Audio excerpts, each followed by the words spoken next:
আপনারা দেখছেন একুশে টেলিভিশন।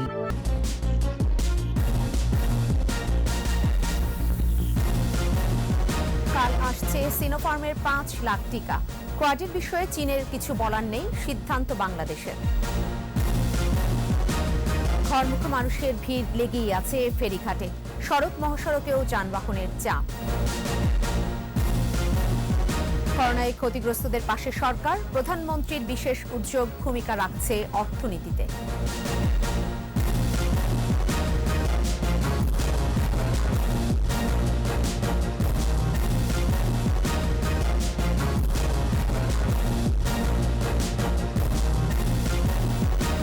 ফার্স্ট সিকিউরিটি ইসলামী ব্যাংক লিমিটেড সংবাদ শিরোনাম।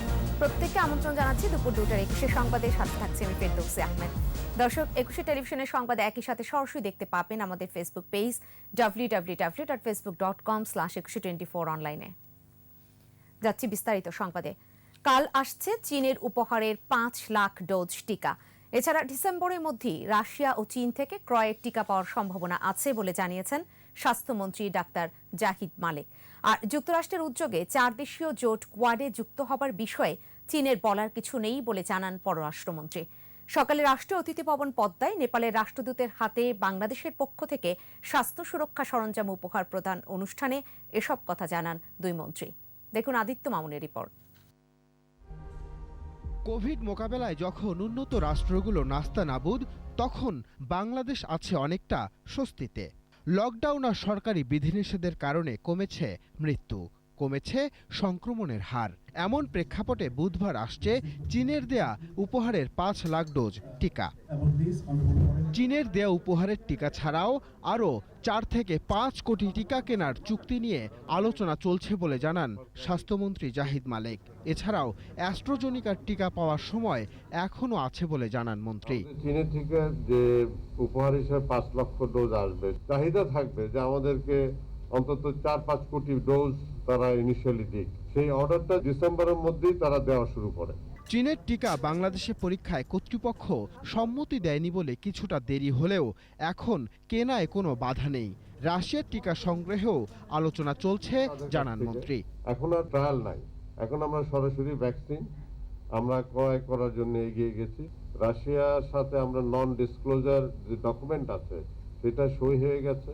একই অনুষ্ঠানে পররাষ্ট্রমন্ত্রী বিশ্ব স্বাস্থ্য সংস্থার বিধিনিষেধে টিকা পাওয়ায় কিছুটা দেরি হয়েছে বলে স্বীকার করেন।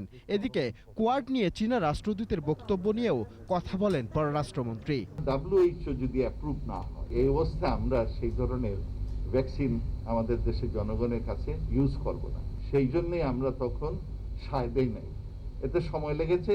জনগণের স্বার্থ বিবেচনায় সরকার সিদ্ধান্ত নেবে, তাতে চীনের বলার কিছু নেই বলেও উল্লেখ করেন তিনি। আমরা কি কাজ করব না করব সেটা আমাদের দেশের জনগণের মঙ্গলের জন্য আমাদের যে প্রিন্সিপাল পজিশন আছে তার প্রেক্ষিতে উইল ডিসাইড।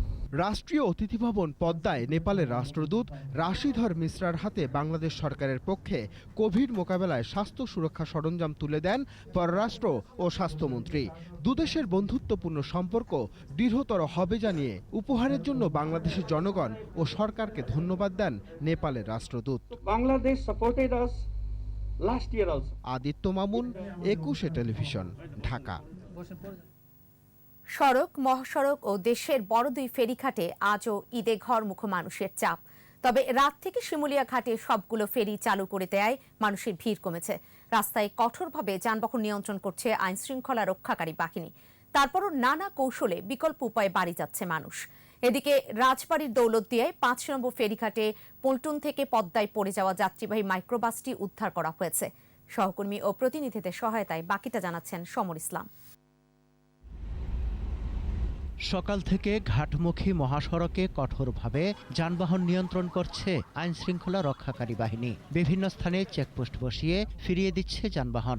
এরপরও অনেকে রিকশা, ভ্যান ও মোটরসাইকেলে কয়েকগুণ ভাড়া দিয়ে শিমুলিয়া ঘাটে পৌঁছাচ্ছে। তবে রাত থেকে সব ফেরি চালু করে দেয়ায় ঘাটে মানুষের ভিড় কমে গেছে। সকাল থেকে পাটুরিয়া ঘাটেও ভিড় করে ঘরমুখ মানুষ। বিআইডব্লিউটিসি আরিচা সেক্টরের সহকারী ব্যবস্থাপক জানান, জরুরি পণ্যবাহী ট্রাক ও লাশ বহনকারী অ্যাম্বুলেন্স পারাপারের জন্য 3টি ফেরি চলাচল করছে, ফলে নদী পার হতে যাত্রীদের দীর্ঘ সময় অপেক্ষায় থাকতে হচ্ছে। এদিকে গাজীপুরে ঢাকা-টাঙ্গাইল মহাসড়কের চন্দ্রা এলাকায় বাড়ি ফেরা মানুষের চাপ বেড়েছে। দূরপাল্লার বাস না চলায় ঝুঁকি নিয়ে ট্রাক ও পিকআপে চড়ে বাড়ি ফিরছেন তারা। গণপরিবহন না চললেও টাঙ্গাইল বঙ্গবন্ধু সেতু মহাসড়কে ব্যক্তিগত গাড়িসহ অন্যান্য যান চলাচল বৃদ্ধি পেয়েছে। ঢাকা-চট্টগ্রাম ও ঢাকা-সিলেট মহাসড়কে নারায়ণগঞ্জের সাইনবোর্ড ও কাঁচপুর এলাকায় স্বাভাবিক গাড়ি চলাচল করছে। সমর ইসলাম, একুশে টেলিভিশন। এদিকে রাজধানী গাবতলী এলাকা থেকে ঘরমুখ মানুষের ঢাকা থেকে বাড়ি যাওয়ার খবরাখবর জানাচ্ছেন সহকর্মী মানিক শিকদার। ধন্যবাদ ফেরদৌসী। আমি এই মুহূর্তে আছি গাবতলী বাস স্ট্যান্ডে এবং আপনারা দেখছেন যে গাবতলী থেকে ঢাকা থেকে মূলত ছেড়ে যাচ্ছে এই গাড়িগুলো এবং বেশিরভাগই গাড়ি কিন্তু আমরা দেখতে পাচ্ছি যে প্রাইভেট কার এবং আপনার মাইক্রোবাস, তারপর কিছু কিছু মিনি বাসও আমরা দেখতে পেরেছি এবং অসংখ্য ট্রাক কিন্তু ঢাকা ছেড়ে যাচ্ছে। কিন্তু সবচেয়ে বড় যে বিষয়টা হচ্ছে গিয়ে ঈদ উপলক্ষে নগরবাসীরা কিন্তু ঢাকা ছাড়ছেন এবং ছাড়তে গিয়ে তারা নিতান্তই একটা দুর্ভোগের মধ্যে দিয়েই কিন্তু তাদের গন্তব্যের পথে রওনা দিয়েছেন। আমার পিছনে আপনারা দেখছেন যে শত শত মানুষ কিন্তু তারা পায়ে হেঁটে রওনা দিয়েছেন এবং গাবতলী থেকে এই ব্রিজটি পার হয়ে আমিনবাজার পার হয়ে আমিনবাজার থেকে ওরা বিভিন্ন ছোট ছোট যানবাহন এবং বাসও আমরা দেখতে পেয়েছি, কিছু কিছু বাসও ছাড়ছে, যেটা কিনা শুধুমাত্র আপনার আরিচা ঘাট পর্যন্ত এবং আরিচা ঘাট থেকে নদী পার হয়ে বিভিন্নভাবে তারা দেশের বিভিন্ন প্রান্তে পৌঁছাচ্ছেন। তো সবচেয়ে বড় যে বিষয়টা হচ্ছে কি, সরকার কিন্তু বারবার সরকার থেকে বলা হচ্ছে যে লকডাউনের মধ্যে যার যার অবস্থান যেন না ছাড়েন এবং যে যেখানে আছে সেখানেই যেন ঈদ পালন করার অনুরোধ কিন্তু করেছে সরকার। কিন্তু এই অনুরোধটা কিন্তু বেশিরভাগ জনগণ, যারা সাধারণ মানুষ আছে, তারা কিন্তু উপেক্ষা করছেন এবং তারা পরিবারের সাথে ঈদ কাটানোর জন্যই তারা মূলত শহর ছাড়ছেন। তো ফেরদৌসী, এই ছিল আমার কাছে এখানকার সর্বশেষ খবর। করোনায় ক্ষতিগ্রস্তদের সহায়তায় সর্বোচ্চ সক্ষমতা নিয়ে পাশে আছে সরকার। শিল্প উদ্যোক্তা কিংবা হতদরিদ্র দিনমজুর সবাইকে প্রণোদনা বা নগদ সহায়তা দেয়া হচ্ছে। চলছে খাদ্য সহায়তা কর্মসূচিও। কাজ হারানো এবং অপ্রাতিষ্ঠানিক খাতের শ্রমশক্তির সহায়তায় প্রধানমন্ত্রী শেখ হাসিনার বিশেষ কিছু উদ্যোগ প্রশংসা কুড়িয়েছে। এসব উদ্যোগ সামাজিক সুরক্ষা এবং অর্থনীতিতে রাখছে গুরুত্বপূর্ণ ভূমিকা। দেখুন দীপু সারওয়ারের রিপোর্ট।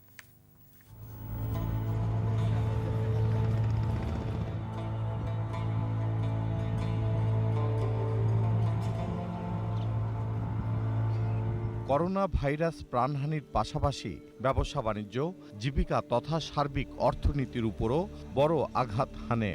এমন বাস্তবতায় দেশে করোনা রোগী শনাক্ত হওয়ার পরপরই মানুষের জীবন জীবিকা ও অর্থনীতি বাঁচাতে নানা পদক্ষেপ নেয় সরকার। প্রথমেই পোশাক খাতের শ্রমিকদের বেতন ভাতা মেটাতে 5,000 কোটি টাকার সহায়তা দেন প্রধানমন্ত্রী শেখ হাসিনা। এরপরেই ছোট বড় সব শ্রেণীর উদ্যোক্তাদের জন্য 72,750 কোটি টাকার আর্থিক প্রণোদনা প্যাকেজ ঘোষণা করেন তিনি। তবে চাহিদা ও সময়ের ব্যবধানে আর্থিক প্রণোদনার আকার এখন প্রায় 1,30,000 কোটি টাকা। এই প্রণোদনা প্যাকেজ আমি আশা করি যে আমাদের মানুষের আর্থসামাজিক গতিশীলতা অব্যাহত থাকবে। প্রধানমন্ত্রীর দেয়া এসব আর্থিক প্রণোদনা দেশের ব্যবসা বাণিজ্য ও অর্থনীতিকে সচল রাখতে গুরুত্বপূর্ণ ভূমিকা রাখছে বলে মত উদ্যোক্তাদের। ওভারঅল একটা ইমপ্যাক্ট অর্থনীতিতে এসছে এবং যতটুকু ড্যামেজ আশঙ্কা করা হয়েছিল এই স্টিমুলাসগুলো দেওয়ার ফলে সেই ড্যামেজটা অনেক ক্ষেত্রেও মিনিমাইজ হয়েছে। আমি তো বিশেষ করে বলবো যে রপ্তানি শিল্পের জন্য অত্যন্ত ভালো একটা ভূমিকা পালন করেছে। এদিকে করোনা ক্ষতিগ্রস্ত কুলি, মজুর, রিক্সা চালক, পরিবহন ও হোটেল শ্রমিক, ফেরিওয়ালা সহ নিম্ন আয়ের মানুষকে খাদ্য সামগ্রীর পাশাপাশি নগদ অর্থ দিচ্ছেন প্রধানমন্ত্রী। গেল বছর 50 লাখ, আর এই ঈদে 36.5 লাখ পরিবার 2,500 টাকা করে পাচ্ছেন প্রধানমন্ত্রীর ঈদ উপহার। 2500 টাকা পাইছিলাম, তা দিয়ে চাল ডাল কিনে খাচ্ছি। এখন যে 2500 টাকা পেলাম সেটা দিয়ে চাল ডাল কিনে খাবো। প্রধানমন্ত্রীর এই মানবিক উদ্যোগ প্রশংসা পেয়েছে সব মহলে। ইতিবাচক বলছেন অর্থনীতিবিদরাও। অনুদানের সাথে একটি শর্ত দেওয়া হয় যে তারা করোনাকালীন সময়ে, লকডাউনের সময় ঘরে থাকবে, মাস্ক ব্যবহার করবে, অন্যান্য স্বাস্থ্য সুরক্ষার যে প্রটোকলগুলো আছে সেগুলো মেনে চলবে, তাহলে এই অর্থ প্রণোদনাটা খুব ভালোভাবে কাজ করতে পারে। করোনার কারণে ক্ষতিগ্রস্ত পরিবারের সংখ্যা অনেক বেশি এবং তাদের যে সাহায্যের পরিমাণ সেটা আরও অনেক বেশি। স্বাভাবিকভাবে তাদের জীবনযাপনের জন্য যেটুকু দরকার ন্যূনতম পরিমাণ, সেই ন্যূনতম পরিমাণটাই তাদেরকে দেওয়া উচিত। প্রধানমন্ত্রীর সহায়তা থেকে বাদ যাননি প্রান্তিক জনগোষ্ঠীও। এ খাতে এবার বরাদ্দ দেয়া হয়েছে 590 কোটি টাকা। এছাড়া সাংবাদিক কল্যাণ ট্রাস্টে 10 কোটি টাকা দিয়েছেন প্রধানমন্ত্রী। টিসিবির মাধ্যমে ন্যায্য মূল্যে পণ্য বিক্রির আওতায় দৈনিক উপকৃত হচ্ছেন কমপক্ষে 8 লাখ পরিবার। বেড়েছে সামাজিক নিরাপত্তা কর্মসূচির আওতা। প্রধানমন্ত্রীর নির্দেশে জেলা প্রশাসনের মাধ্যমে নিয়মিত দেয়া হচ্ছে ত্রাণ সহায়তা। দীপু সারোয়ার, একুশে টেলিভিশন, ঢাকা। নিচ্ছি প্রিমিয়ার ব্যাংক লিমিটেড সংবাদ বিরতি। নো মাস্ক নো সার্ভিস বিধি মেনে চলুন, সুস্থ থাকুন। যখন ফিরছি তখন অন্যান্য খবরের সঙ্গে আরও যা থাকছে। করোনার ভারতীয় ধরন উদ্বেগজনক। আগস্টের মধ্যে মৃতের সংখ্যা 10 লাখ ছাড়িয়ে যাওয়ার শঙ্কা। শেষ করব দুপুর 2টার 21 সংবাদ। যাবার আগে ফার্স্ট সিকিউরিটি ইসলামী ব্যাংক লিমিটেড সংবাদ শিরোনামগুলো জানিয়ে দিতে চাই আরও একবার। কাল আসছে সিনোফার্মের 5 লাখ টিকা। কোয়াডের বিষয়ে চীনের কিছু বলার নেই, সিদ্ধান্ত বাংলাদেশের। ঘরমুখো মানুষের ভিড় লেগেই আছে ফেরিঘাটে। সড়ক মহাসড়কেও যানবাহনের চাপ। করোনায় ক্ষতিগ্রস্তদের পাশে সরকার, প্রধানমন্ত্রীর বিশেষ উদ্যোগ ভূমিকা রাখছে অর্থনীতিতে।